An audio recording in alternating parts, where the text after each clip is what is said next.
যখন আল্লাহ তাআলার পক্ষ থেকে সুস্পষ্ট নির্দেশ কেন দিয়েছেন আল্লাহ, এই কেনর বুঝ আমার আপনার মধ্যে নাও থাকতে পারে। আমি আপনি যদি মনে করি মহাবিশ্বের এই গোটা সৃষ্টির সব কেনর জবাব আমি আপনি পেয়ে যাব, ওই কেনর জবাব পাওয়ার মতো ইলম জ্ঞান আল্লাহ আমাদের দেন নাই। এজন্য যেই মানুষেরা সব কিছুর পিছনে লজিক খুঁজে, এই মানুষগুলো এক সময় অনেক উচ্চ শিক্ষিত হলেও সে শয়তানের কাছে ধরা পড়ে যায়। এজন্য অনেকে হয়তো জানবেন, সম্প্রতি সময় আমরা অনেক দেখি যে একজন হাফেজ মাওলানা মুফতি, সেও দিন থেকে বিচ্যুত হয়ে গেছে, আছে না নাই? এর দ্বারা সর্বপ্রথম যেই বিষয়টা সুস্পষ্টভাবে আমাদের সামনে চলে আসে, একটা তো আমরা জানি, আর একটা হলো দেখি। জানি আল্লাহর পক্ষ থেকে জানি, ওটার উপরেও বিশ্বাস করি। আবার যেটা আমরা দেখি ওটার দ্বারা কি হয়, বলে ওটার দ্বারা তো আমার অন্তরের মধ্যে প্রশান্তি আসে।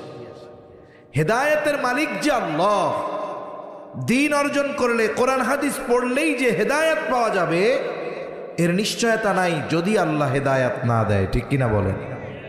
ইব্রাহিম আলাইহিস সালাম যখন আল্লাহ তাআলারে বলছে আপনি মরারে তাজা কেমনে বানাবেন, আল্লাহ জিজ্ঞাসা করছে এটা কি তোমার বিশ্বাস হয় না?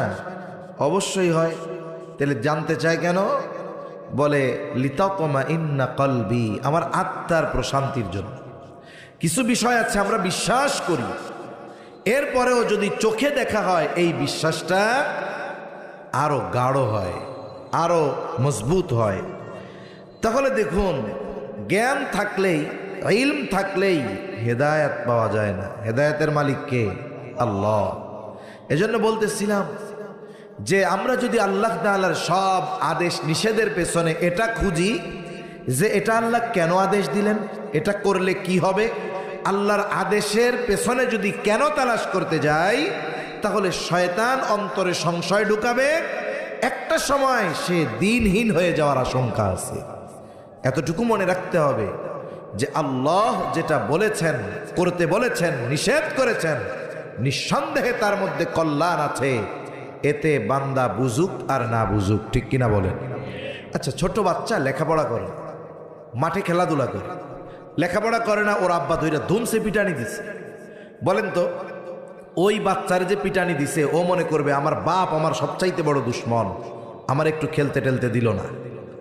এখন বলেন তো, বাপ শাস্তি দিছে ঠিক, সন্তান কষ্ট পেয়েছেও ঠিক, কিন্তু সন্তানকে এই শাস্তি দেওয়া কি সন্তানের ক্ষতির জন্য না ভালোর জন্য?